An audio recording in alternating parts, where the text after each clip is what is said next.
No ar, entrevista. Ao vivo para você. Sejam bem-vindos.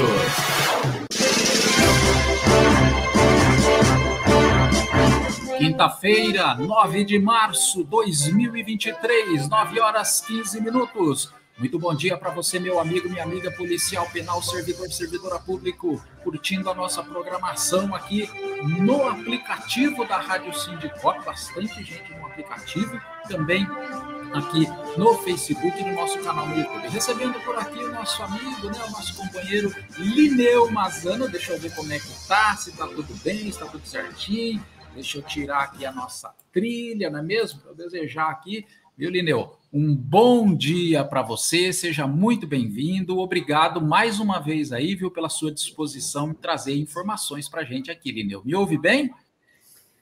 Sim, bom dia, Carlos. Bom dia a todos que nos ouvem, né? Especialmente as servidoras e servidores públicos do Estado de São Paulo, mas na categoria do policial penal, qual são representados pelo Sindicop, uma entidade que faz muita diferença na luta de interesse dos servidores públicos, não só no Estado de São Paulo, mas o Sindicop tem estado presente nas pautas nacionais.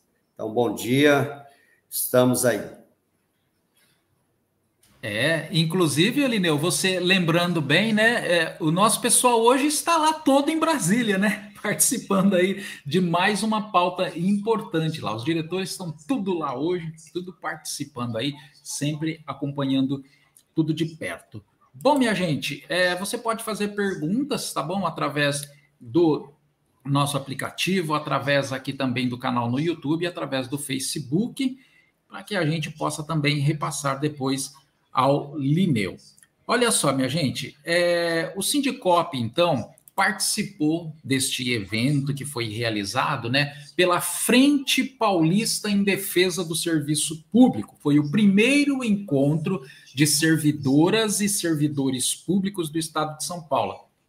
O evento ocorreu lá na sede do Centro do Professorado Paulista, né, o CPP, ocorreu de forma virtual e também presencial nos últimos dias 23 e 24 agora, né? Então participaram entidades e servidores, foi uma coisa assim, um encontro fantástico. Nós trouxemos então o Lineu, fizemos esse convite a ele hoje, para que ele pudesse aí nos dar uma ideia, né, do que foi esse encontro. E Lineu, qual que foi assim o objetivo desse encontro? Esse objetivo ou os objetivos foram alcançados? O que aconteceu nesse primeiro encontro aí, Lineu? A gente está todo mundo curioso, né, para saber como é que foi, considerando, né, Lineu, que é o primeiro encontro e que a gente vê assim, né, como tem sofrido, como têm sido prejudicados os servidores públicos, não é mesmo? Por isso, também aí a necessidade de se unir, né, Lineu? O mundo hoje necessita disso, né? Cada vez mais união, cada vez mais trabalhar em conjunto, né, Lineu? Conta pra gente aí, faz um relato pra gente, Lineu. Bom, eu falo aqui enquanto presidente, né, da Federação do Sindicato dos Servidores Públicos. O nome de... Aqui na tela está aparecendo Lineu, não consegui mudar, mas meu nome de guerra é Lineu Mazano. Mas eu queria, primeiro, Carlos, colocar uma situação muito importante, não é uma situação, uma realidade. Nós estamos no mês que o mundo inteiro comemora, né? E homenageiam as mulheres. Ontem foi o Dia Internacional da Mulher. A mulher que, ao longo de décadas, né, ou de centenas de anos, vem lutando pelo princípio da igualdade, né? E como ser humano, mesmo partindo do princípio cristão ou não, quem quer que seja, nós somos todos iguais, né? E é preciso que nós homenageamos as mulheres, é preciso que nós homenageamos todos os dias, e não tem homenagem maior do que o respeito, né? mas existem os momentos de comemoração, os momentos de definições de pautas de lutas, assim como eu vejo neste março de 2023, as mulheres, né, encaminhando as suas pautas, mas nos resta como liderança homenagear realmente as mulheres, e em especial as mulheres policiais penais. Uma atividade que exige muito cuidado, muita responsabilidade, que até então, se falássemos disso há 80, 100 anos atrás, uma mulher policial penal jamais seria aceito. Hoje, as mulheres, elas estão aí, não porque os governos são bons, porque as mulheres mostraram a sua competência, ou seja, elas reivindicam e provam. Então, parabéns a todas as mulheres da Polícia Penal, representadas pelos Sindicop, as servidoras públicas e toda mulher trabalhadora, mulher do lar, quem quer que seja, né? Então, dentro desse contexto, eu não poderia iniciar esse nosso bate-papo sem tratar desta questão de homenagear quem, para nós, é muito importante no contexto da unidade da luta, né? No contexto da igualdade, no contexto do respeito, e que nós precisamos pautar sempre essa questão, não apenas no mês de março, não apenas no dia 8 de março, mas sim todos os dias. Sobre a sua pergunta, o seu encaminhamento, veja bem, é preciso que o servidor público, aquele que não está, talvez, no dia a dia, que não tem a oportunidade de acompanhar as pautas, mas eu diria que não tem ninguém desligado, né, das pautas gerais que acontecem no nosso país, né? É preciso, talvez, a gente colocar um pouco de uma análise de conjuntura política, né, econômica, né, para a gente entender o que acontece. É preciso a gente saber onde estamos, né, o que nos atinge, o que nos favorece, para nós organizarmos a nossa pauta. Enquanto dirigente sindical, enquanto líder sindical, assim me considero, pelos anos de luta, nós precisamos fazer essa análise para trazer para nós a responsabilidade no sentido de encaminhar a nossa forma de organizar, o nosso modelo, né, a nossa pauta e como agir. Todo mundo sabe que não está fácil, né? Todo trabalhador, e mesmo aquele que talvez não tenha essa consciência, ele sente, né? Levando para o seu sentimento do dia a dia, que nós estamos vivendo tempos difíceis. Depois que nós tivemos a globalização da economia, a partir de 89, o mundo realmente ele se organizou, as forças do poder, né, a força do capital, do mercado, se organizou para alimentar o mercado, tendo o trabalhador como mercadoria, no sentido como máquina produtiva, né? E é por isso que as aposentadorias cada vez são piores, é por isso que as qualificações e no sentido de valorização do trabalho cada vez está ficando mais decadente.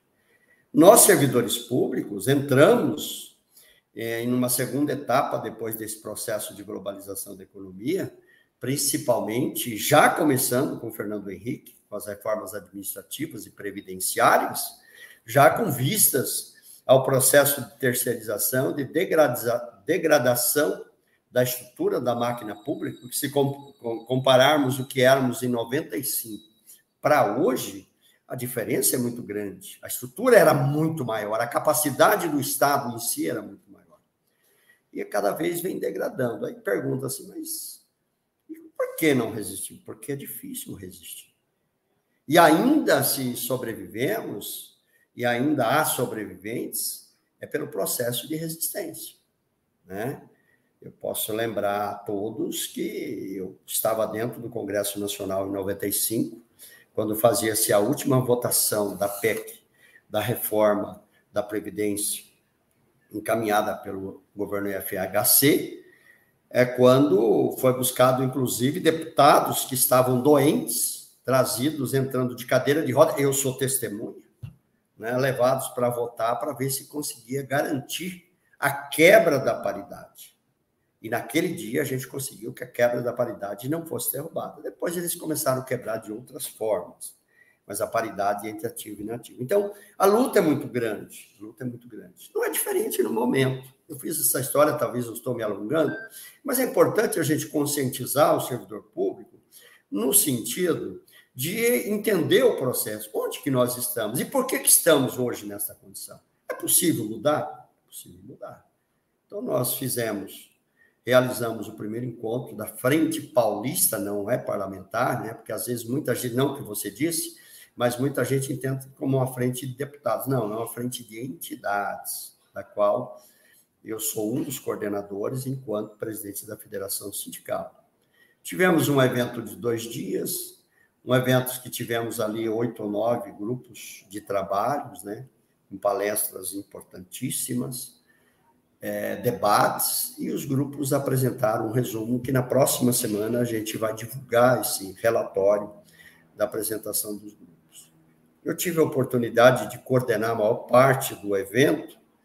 Eu digo que eu fiquei muito satisfeito com as participações, porque nós discutimos as questões específicas do judiciário, as questões específicas da Polícia Penal, as questões específicas da segurança pública, as questões específicas, né, do Tribunal de Contas, da Assembleia Legislativa, da educação, da saúde, do SPPrev, né, aposentadoria e pensão, do IANSP, né?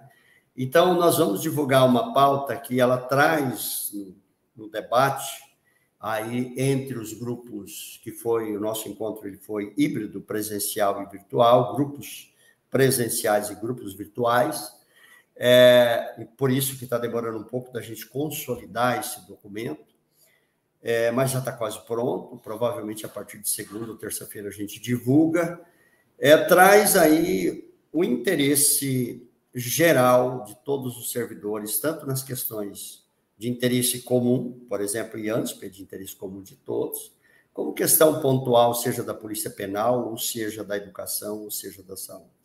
Foi um encontro bastante proveitoso, e eu espero que a gente consiga, né? Essa é o nosso compromisso, através dessa pauta definida, a gente organizar a nossa luta no estado de São Paulo, que com certeza não será muito fácil, mas juntos a gente se encoraja e vamos para frente.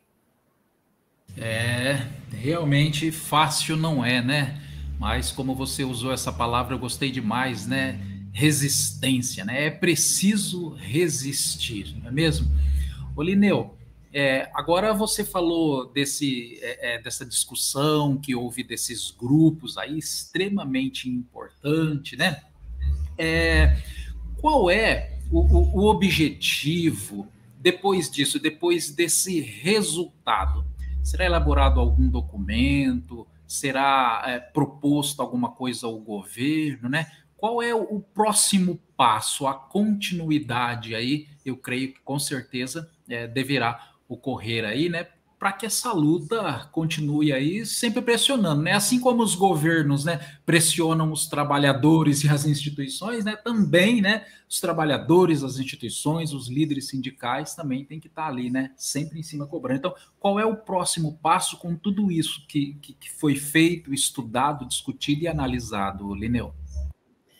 Carlos, eu aproveito a cada uma da sua pergunta a trazer um pouco da conjuntura nacional para esclarecer quais são os objetivos dentro do contexto de cada das ações, né? Eu falo também enquanto vice-presidente da Confederação dos Servidores Públicos, que estou participando, até coordenando um grupo de trabalho muito importante da Confederação, junto com representantes de servidores públicos de 5 centrais, dentro de um processo que eu vou colocar muito em breve. Ocorre o seguinte, para pautar as nossas ações, nós temos que fazer uma análise de momento. Nós sabemos o que queremos, mas é preciso muita inteligência, um plano estratégico para encaminhar as ações. A partir do princípio que nós tivemos um embate muito duro, muito difícil, no processo eleitoral 2023, né? Eu sou de lá, eu sou de cá, e eu não quero entrar na discussão de quem é de lá ou quem é de cá, eu quero entrar na discussão onde nós estamos. De alguma forma não, de forma efetiva, né? Com a eleição do Lula, abriu-se uma expectativa. Eu estou falando de expectativa, não estou falando nada de garantia, até porque o Lula não foi eleito pelo PT. O Lula foi eleito por um conjunto de partidos e de lideranças que entendeu que tinha que haver mudança a todo custo, né? Então, e eu falo isso sempre, inclusive, com o pessoal do PT. Eles dizem, tudo bem, o Lula é do PT, mas não foi o PT que ganhou a eleição. E o próprio Lula reconhece isso, e quando ele faz uma reunião no dia 18 de janeiro com todas as principais lideranças sindicais desse país, ele diz isso: eu preciso de ajuda, eu não vou conseguir governar, não está fácil. Nós sabemos, por exemplo, a situação que está o Brasil, né? A gente gastando quase 50% do que o governo arrecada a serviço da dívida, e a dívida cresce 18%, 20% por ano. Porque nós somos explorados, nós somos saqueados pelo poder capitalista especulativo, que é o poder econômico, né? Que, inclusive, são coisas que não são divulgadas, que por segurança, não sei porquê, nós somos dominados. E o governo sabe disso, o Lula andou falando algumas coisas aí. Veja bem, o Banco Central deu para o Tesouro quase 300 milhões de prejuízos em 2023. Só que ele faz a gestão, mas não é ele que paga a conta. Ele faz a gestão e nós pagamos a conta, porque Tesouro é dinheiro nosso, a nossa contribuição. Mas, nesse contexto, abriu uma expectativa. A nível federal, que nós temos assento também, lá no Ministério de Gestão, já está em estado avançado, ou seja, avançando, né? Estruturando as mesas de negociação no serviço público. E essa é a pauta número 1 nossa.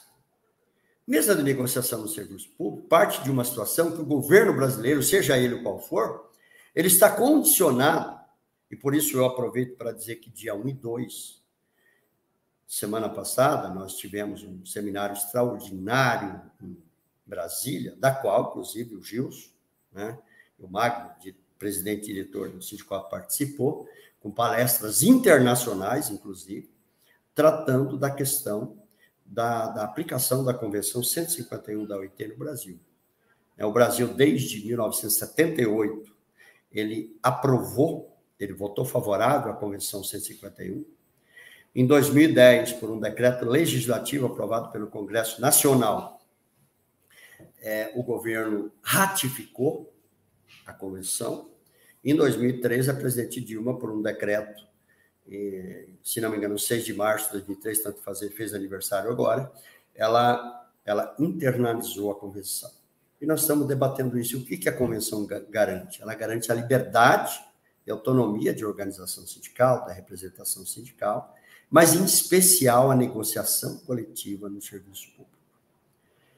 Na iniciativa privada, o governo está discutindo isso, né, já no Ministério do Trabalho, reestruturando,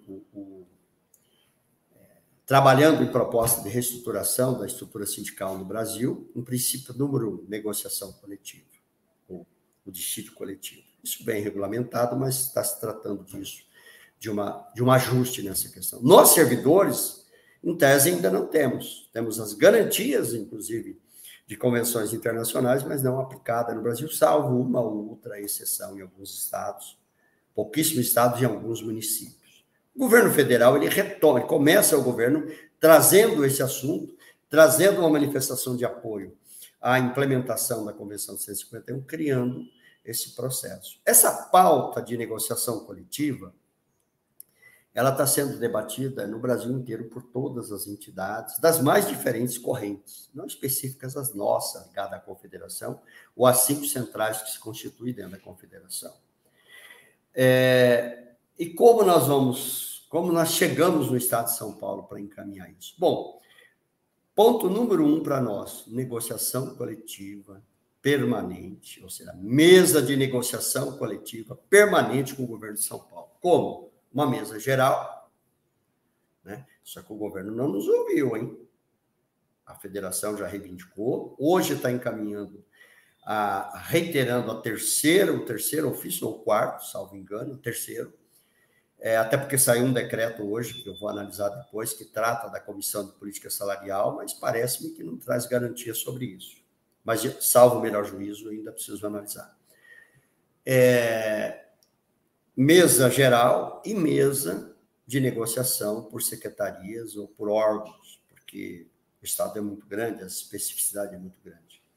O que nós estamos buscando com todas as entidades sindicais e associativas? É preciso esclarecer que a representação sindical, ela se dá a partir do artigo 8º, né, ou a representação dos trabalhadores, e no caso dos serviços públicos também, até porque o decreto que regulamentou a Convenção 151, né, que é da Organização Internacional do Trabalho, o próprio decreto que internalizou ela no Brasil em 2013, ela trata aqui as entidades representativas nos termos do artigo 8º. Então, são sindicatos, não são associações.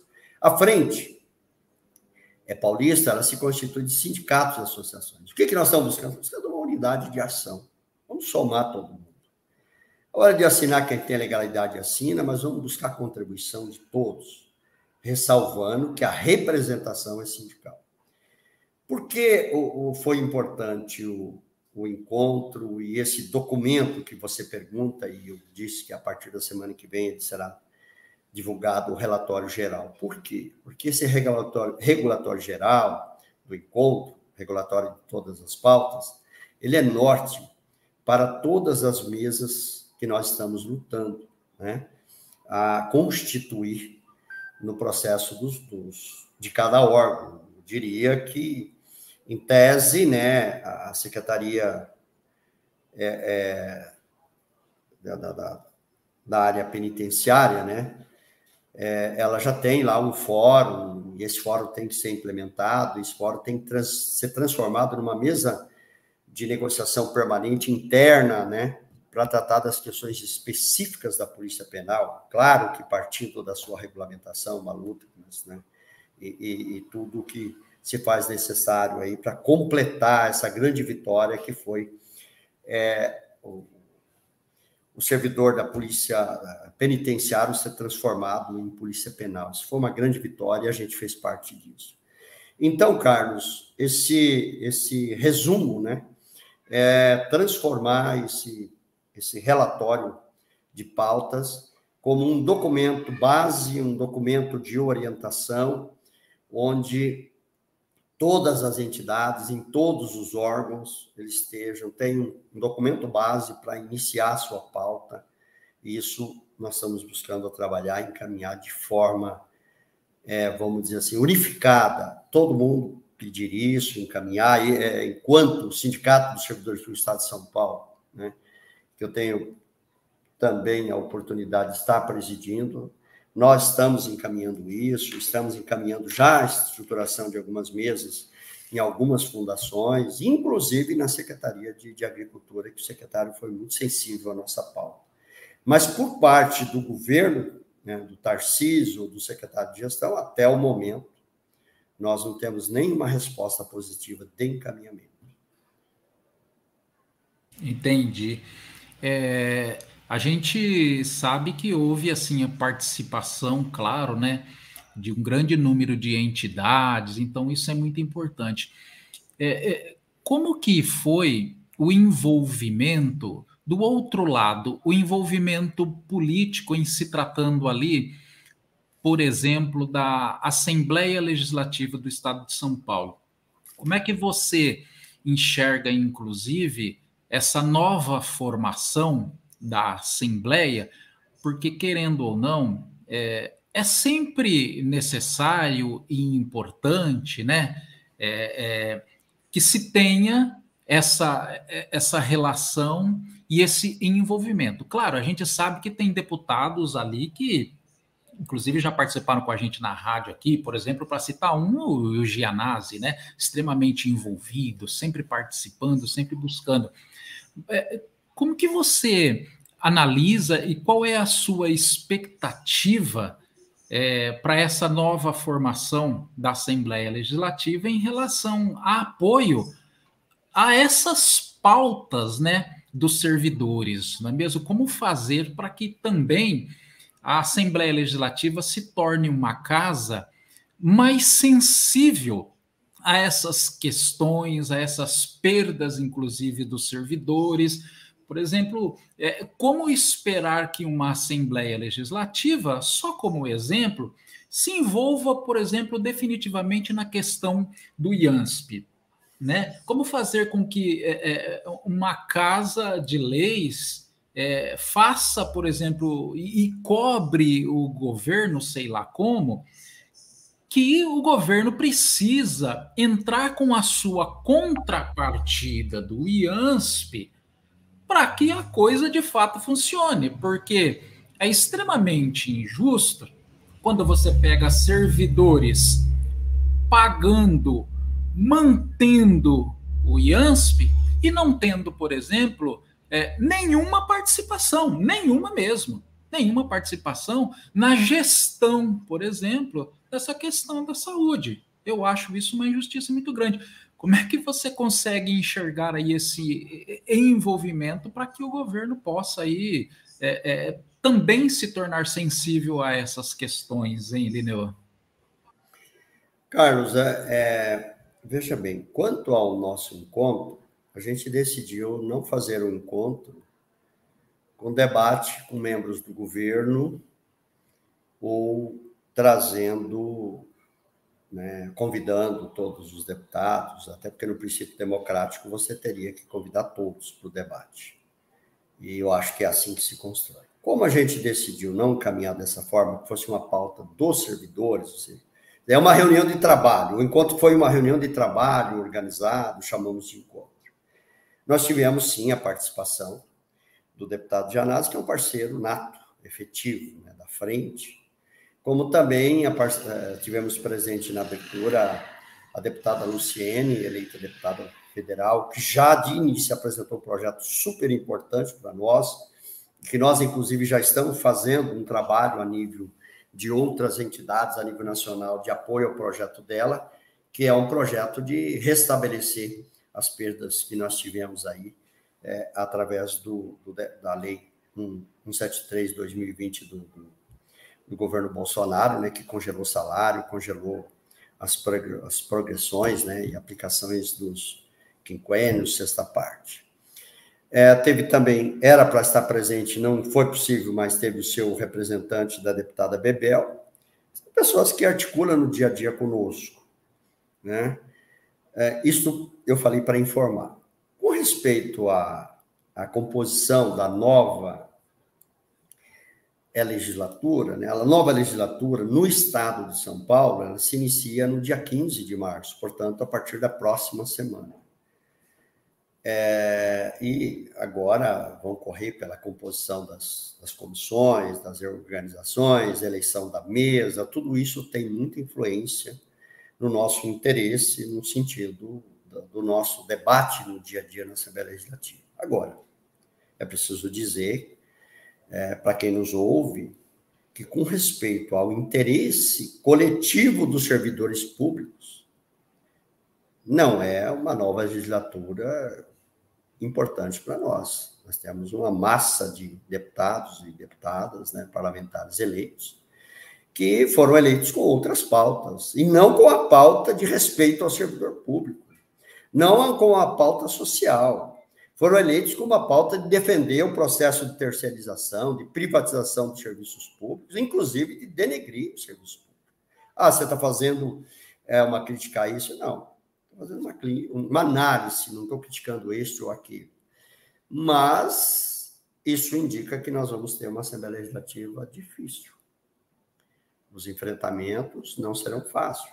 O governo, né, é um problema no Brasil, esse modelo, né,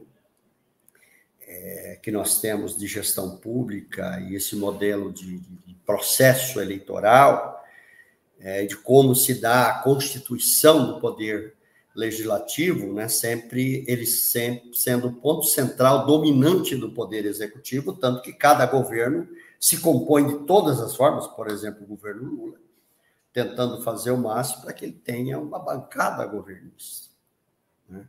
Infelizmente, há muitos anos no Brasil, principalmente depois de 88, que tivemos muitas conquistas, né, na Constituição Cidadã, cresceu muito o poder, a força do poder legislativo, onde se unem para dominar o executivo, muitas vezes para proveito próprio. É vergonhoso, sabemos o que acontece, né?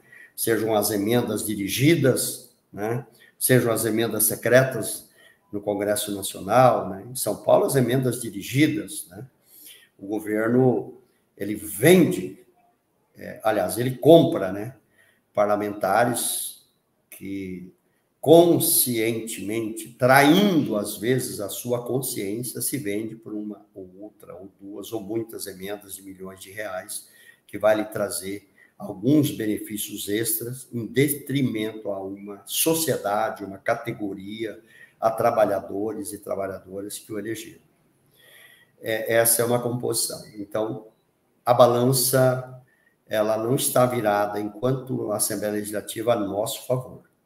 Cabe a nós ter habilidade, tratar as coisas com respeito, agir, né, com resistência, com enfrentamento, mas é preciso muita habilidade, muitas estratégias nas lutas daqui para frente. Então, não será fácil, por isso a gente convoca a categoria, aqueles que nos ouvem, transmitam, né, essas informações. A minha análise, eu faço ela de forma muito segura, de que quando o sindicato convocar para as pautas, né, estejam presentes nas assembleias, fortaleça a sua entidade, porque ela é a única ferramenta que defende o interesse da categoria. Tá aí, minha gente, muito bacana, muito importante aí, os esclarecimentos e as orientações, né, do nosso companheiro, nosso amigo, não é mesmo? Líder sindical, o Lineu Mazzano, viu? Lineu, quero agradecer demais mesmo a sua participação aqui. Depois você pode ter certeza, nós vamos ampliar aí, vamos divulgar bastante, né, esse nosso bate-papo pelas redes sociais, por todos os lugares aí, para que a importância de tudo aquilo que você falou chegue no maior número de pessoas, viu? Agradeço demais, gostaria de te dar aí um minuto final para você finalizar aí, fechar a tua exposição. Desde já agradecendo muito mesmo pela sua participação, viu, Lineu? Eu que agradeço a oportunidade, Carlos, mas quero agradecer ao Sindicop, né? Não só agradecer, mas parabenizar pelo trabalho, porque o Sindicop ele tem comprovado, né, a aplicação dos seus recursos, que é a contribuição do associado no desenvolvimento de ações, de pautas, que é do interesse geral da categoria. O Sindicop tem comprovado pela sua estrutura, pelas suas pautas, pela sua presença, e uma diretoria que consegue estar em todos os lugares, né? Tem gente aqui em São Paulo, tem outros que estão lá em Brasília, e eu sou testemunha disso, né? E a luta sindical, ela não é muito fácil, né? Às vezes, você olhar do seu lar, né? Mas eu quero ver fazer a luta do dia a dia, levantar de madrugada, né? Sair correndo, chegar tarde, não ter horário, chegar de madrugada, estar na pauta do outro dia de manhã, às vezes nem sempre com as boas condições, mas a luta, ela não é fácil. A gente faz isso mesmo porque tem vocação, e a diretoria do Sindicop é vocacionada e tem o nosso agradecimento. Aí eu falo como presidente da federação, da qual o Sindicop é filiado, mas não só filiado, ele faz parte da nossa diretoria, né? E nós estamos aí juntos, trabalhando junto, aprendendo junto. Nós nunca nos apresentamos como os melhores, mas apresentamos com vontade, né? Apresentamos com intenção de fazer o melhor. E se aprendemos uns com os outros, com certeza vão estar melhorando. Muito obrigado. Tenha aí um bom dia, né? Um bom evento aí nesse trabalho que você faz desta programação, e encerro encaminhando o abraço da nossa diretoria da Federação, a diretoria do Sindicop, todas as mulheres, né, policiais penais do Estado de São Paulo.